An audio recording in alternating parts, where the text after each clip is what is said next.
शिमला की खूबसूरत और बर्फीली वादियों के बीच बसा सेंट थॉमस बोर्डिंग स्कूल दिन में जितना खूबसूरत दिखता था, रात में उतना ही भयानक। इस स्कूल के दो हिस्से थे।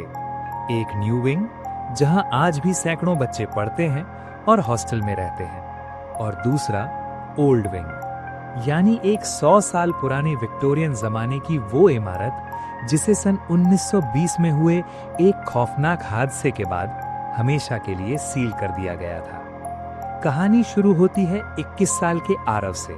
आरव दिल्ली का रहने वाला एक बेबाक लड़का था, जो भूत प्रेत और आत्माओं जैसी बातों को सिर्फ बकवास मानता था। उसकी मंगेतर नेहा इसी सेंट थॉमस स्कूल में वाइस प्रिंसिपल के तौर पर नई नई ज्वाइन हुई थी। एक शाम जब वे दोनों स्कूल के कैंपस में टहल रहे थे, नेहा ने ओल्ड विंग की तरफ इशारा करते हुए कहा, आरव, उस तरफ मत देखना, वहां रात को जाना सख्त मना है। कहते हैं कि 100 साल पहले वहां एक म्यूजिक टीचर थी, मिस एवलिन। वो बच्चों को संगीत सिखाने के मामले में बेहद क्रूर थी। गलत सुर लगाने पर वो बच्चों को लोहे की रॉड से पीटती थी। एक रात गुस्से में आकर कुछ बच्चों ने उन्हें उसी म्यूजिक रूम के अंदर बंद कर दिया। दम घुटने से उनकी मौत हो गई। तब से उनकी आत्मा वहीं भटकती है। आरव जोर से हंस पड़ा। नेहा, तुम इतनी पढ़ी लिखी होकर इन मनगढ़ंत कहानियों पर यकीन करती हो? ये सब सिर्फ बच्चों को डराने के लिए गढ़ा गया है। नेहा को आरव का ये अंदाजा पसंद नहीं आया। उसने चिढ़कर कहा, अगर तुम्हें इतना ही लगता है कि ये झूठ है, तो क्या आज रात ओल्ड विंग के अंदर जाने की हिम्मत है तुम्हारी? बस 1 घंटा वहां बिता कर दिखाओ।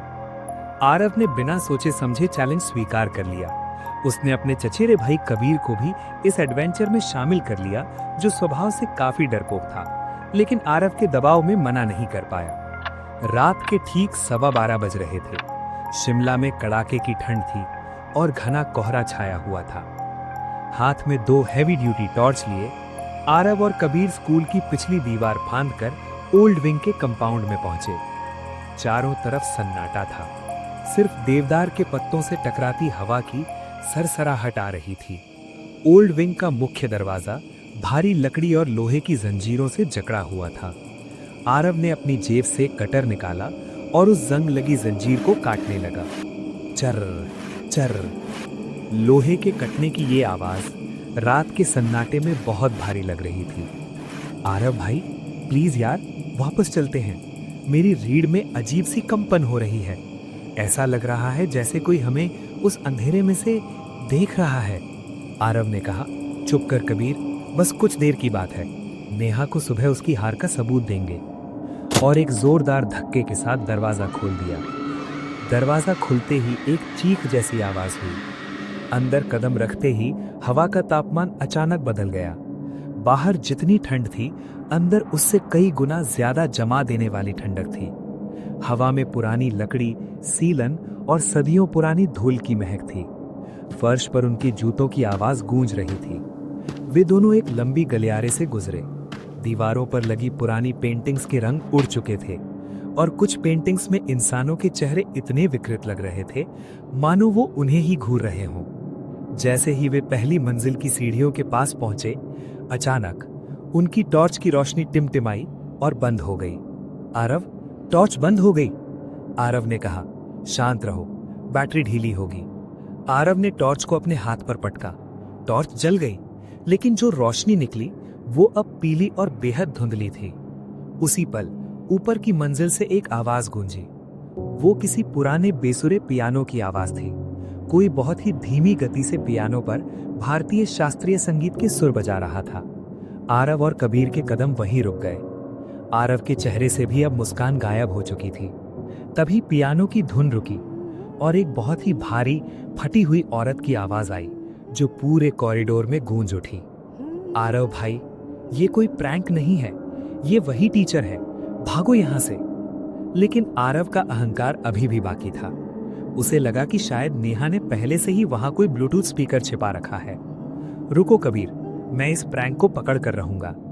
आरव कबीर को खींचते हुए पहली मंजिल के उस कमरे की तरफ बढ़ने लगा जहां से आवाज आ रही थी। जैसे जैसे वे कमरे के करीब आ रहे थे, उनके मुंह से निकलने वाली सांसें भाप बनकर हवा में उड़ रही थीं। कमरे के बाहर तख्ती पर लिखा था म्यूजिक रूम। आरव ने कांपते हाथों से म्यूजिक रूम के दरवाजे को धक्का दिया। दरवाजा खुलते ही अंदर का सन्नाटा और गहरा हो गया। पूरा कमरा कबाड़ बन चुका था। कोने में टूटे हुए वायलिन और सितार बिखरे पड़े थे और कमरे के ठीक बीचों बीच रखा था एक विशाल काले रंग का पुराना विक्टोरियन पियानो, जिस पर धूल की मोटी परत जमी थी। वहां कोई नहीं था। देखा, कोई नहीं है यहाँ। अचानक उनके पीछे का भारी दरवाजा इतनी जोर से बंद हुआ कि उसकी गूंज से खिड़कियों के कांच चटक गए। कमरे की बत्तियां जो सालों से बंद थीं, एक पल के लिए भड़कीं और फिर बुझ गईं। अब कमरे में पूरी तरह अंधेरा था। सिर्फ खिड़की से आ रही चांद की हल्की रोशनी थी। और तभी उस बंद पियानो के भीतर से खरोचने की आवाज आने लगी, जैसे कोई अंदर से लकड़ी को अपने नाखूनों से फाड़ रहा हो। तभी ब्लैकबोर्ड की तरफ से चौक चलने की आवाज आई। आरव ने कांपती टॉर्च वहां घुमाई। हवा में एक सफेद चौक खुद ब खुद चल रही थी। बोर्ड पर लिखा जा रहा था, तुम यहां सीखने आए हो या सजा पाने।